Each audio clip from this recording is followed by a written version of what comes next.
All right, I'm going to make a video here on how to get a flat pattern out of something that's round. So first, in order to make this shape, we're going to do a sweep.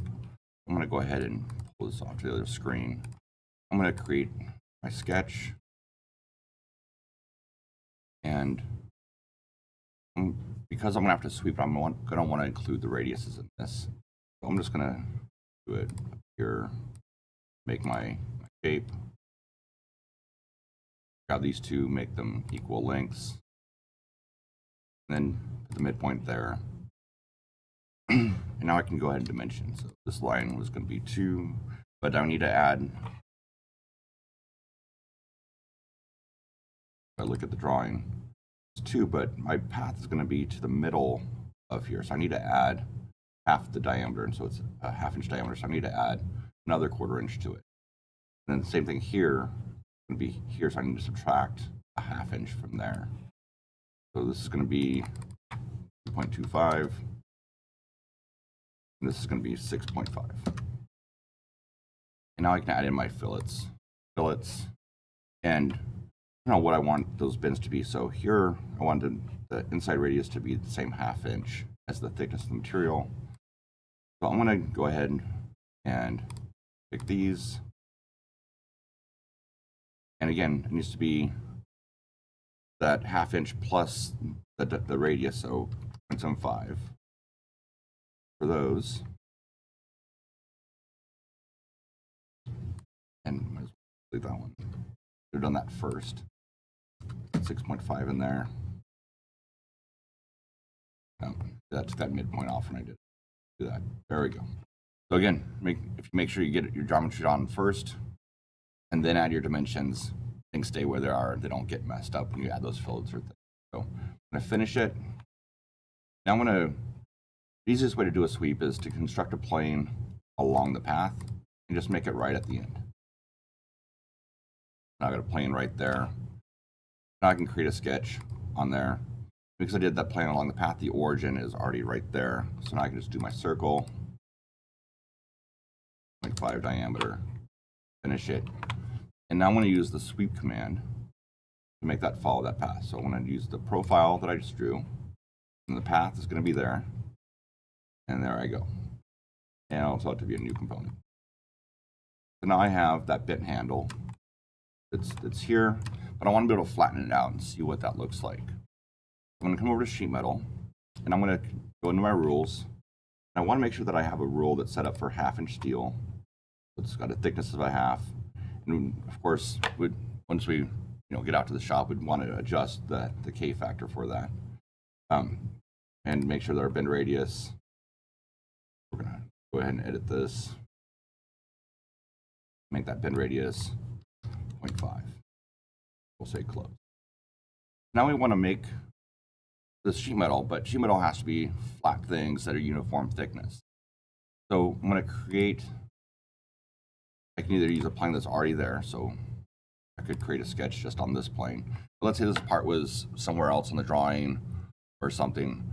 So then I could always create a tangent plane on it and make it relative to one of my origin planes.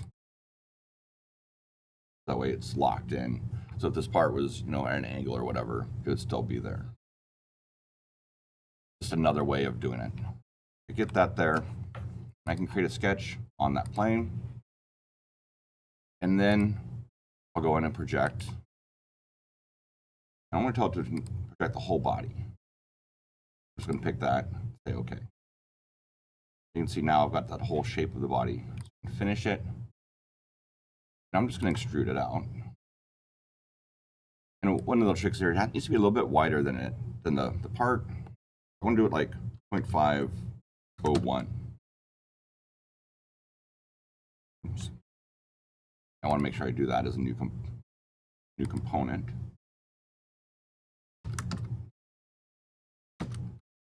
So this is my bent version of the handle. This is my flat handle. So now what I can do is I'm in sheet metal and go down here and say convert to sheet metal. Grab this piece here. Tell it that it detected the 1/2 inch thickness. Tell it, yes, I want to use that rule, and say OK. And now it's converted that to a sheet metal piece. And now I can create my flat pattern from that. So there I go. So now I have a flat pattern of that. That's great. And turn that off so I don't see it here. So when I create the drawings, I can create a drawing.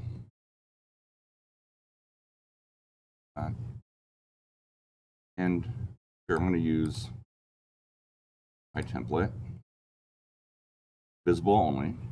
I'm going to say OK. So if this was part of a bigger package, I would do that.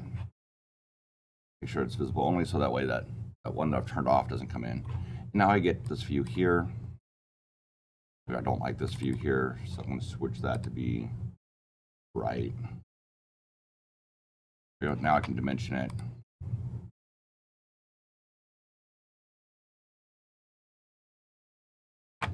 Oops.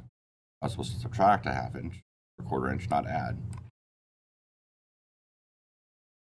That's why it's good to double check your dimensions here. So go back here.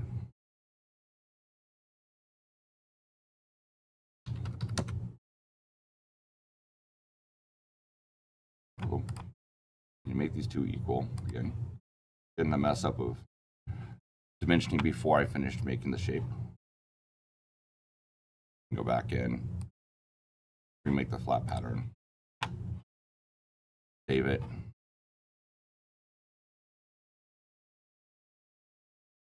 and then update it, and boom, there we go. So now I want to put this the flat pattern in here. I'm going to right click on this one, create a drawing. I'm going to tell it to go into this existing drawing, and on the sheet it's going to be that same sheet for the round handle. And I want just the flat pattern. I don't care about the folded view. I want to say OK. I'm going to drop it in there. Now I can rotate the view, base point, stand up, make it fit better on this piece of paper. And now I can go in and add my dimensions to it. I like Ordinate for flat patterns.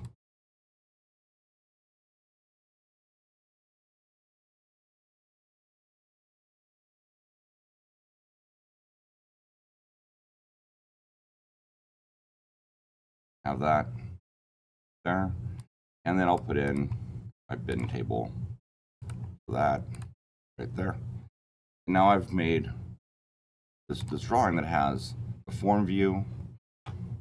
Maybe project that over there so I can see it round. Add in dimension. Now I have this drawing that shows a round part that's formed, that I made with a sweep, and then a flat pattern of it also. So I hope that helps if you ever run into an instance like this.